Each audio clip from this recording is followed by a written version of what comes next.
सुप्रभात प्यारे बच्चों, मैं आशा करती हूँ कि आप सभी कुशल पूर्वक होंगे। मैं आपकी हिंदी की अध्यापिका प्रेमचंद मेमोरियल पब्लिक स्कूल से दूसरी कक्षा में आपका स्वागत करती हूँ। बच्चों, आज हम आपकी हिंदी भाषा की पाठ्य पुस्तक आकांक्षा का पाठ 10 पढ़ेंगे, जो पृष्ठ नंबर 48 पर है। अपनी हिंदी भाषा की पाठ्य पुस्तक निकालिए और पृष्ठ नंबर 48 पर आइए। पाठ 10 तोता जी की सीख। बच्चों, जिस प्रकार कक्षा में अध्यापक आपको अच्छी बातें सिखाते हैं, अच्छी शिक्षा देते हैं, उसी प्रकार इस कविता में तोता जी बाकी पक्षियों को अच्छी बातें सिखाते हैं, अच्छी शिक्षा देते हैं।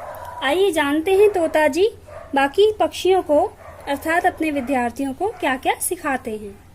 तोता जी ने खूब सिखाया अच्छा अच्छा गाना, सब चिड़ियों ने सच्चे मन से कहना उनका माना। तोता जी ने सभी चिड़ियों को खूब अच्छा अच्छा गाना सिखाया। अच्छा अच्छा गाना अर्थात चिड़ियों को सुरीले सुर में चहकना सिखाया और सभी चिड़ियों ने एक अच्छे विद्यार्थी की तरह तोता जी की बात मानी और अच्छा अच्छा गाना सीखा। लेकिन कौवा कभी न बैठा कक्षा में चुप करके, कुट कुट खाता रहा निबोली पेड़ों पर छिप करके। लेकिन शरारती विद्यार्थी की तरह कौवा कक्षा में चुप करके नहीं बैठा, वह शोर करता रहा, कुट कुट करके निबोली खाता रहा। निबोली अर्थात नीम का फल। पेड़ों के पीछे छिप छिप कर वह निबोली खाता रहा और तोता जी की बात नहीं सुनी।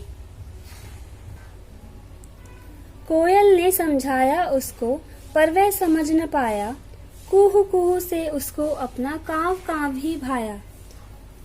जब कौए ने तोता जी की बात नहीं सुनी, तब कोयल ने कौए को समझाया कि शरारत मत करो, कक्षा में चुप करके बैठो, अच्छे विद्यार्थी की तरह बैठो। परंतु कौए ने कोयल की बात नहीं सुनी, उसने उसकी बात नहीं मानी और वह कांव कांव करता रहा। उसे कोयल की मीठी मीठी कुहू कुहू की आवाज से ज्यादा अच्छी अपनी कांव कांव की आवाज लगी।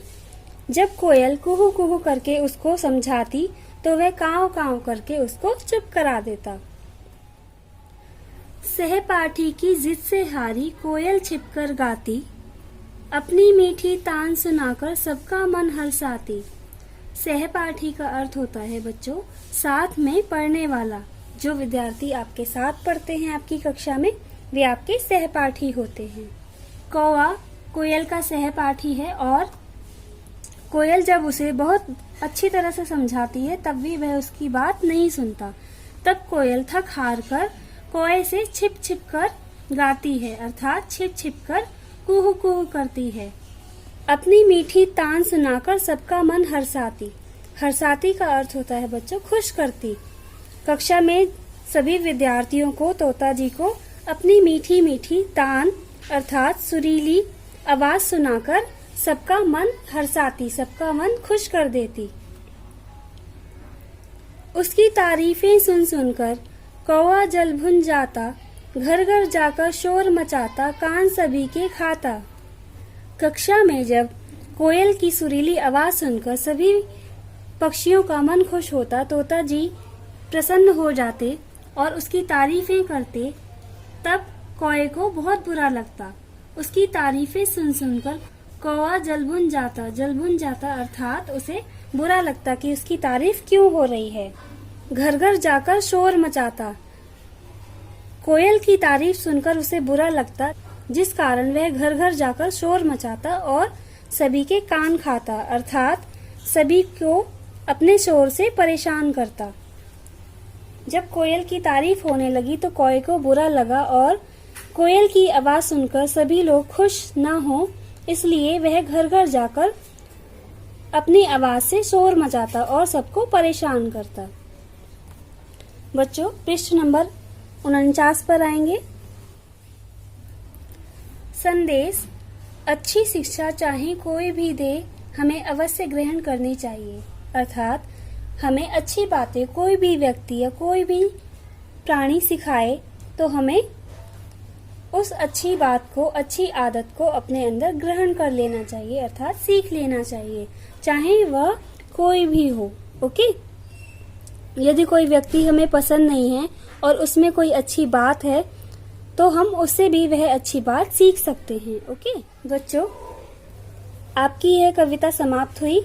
आपने इस कविता से सीखा कि हमें अच्छी बातें सीखनी चाहिए और अपने से बड़ों का कहना मानना चाहिए, अपने अध्यापक का सम्मान करना चाहिए, उनके द्वारा सिखाई गई बातों को ग्रहण करना चाहिए। ओके बच्चों, पृष्ठ नंबर 49 और 50 पर आपको अभ्यास माला दी गई है, जैसा कि आप यहाँ देख सकते हैं। ओके, आप इस कविता को एक बार और अच्छी तरह से पढ़ेंगे। उसके पश्चात दी गई अभ्यास माला को अपनी पुस्तक में करने का अभ्यास करेंगे। मैं आशा करती हूँ कि यह कविता आप अच्छी तरह से समझ चुके हैं। ओके, यदि आपको इस पाठ से संबंधित कोई भी प्रश्न पूछना है तो आप बेझिझक पूछ सकते हैं। धन्यवाद।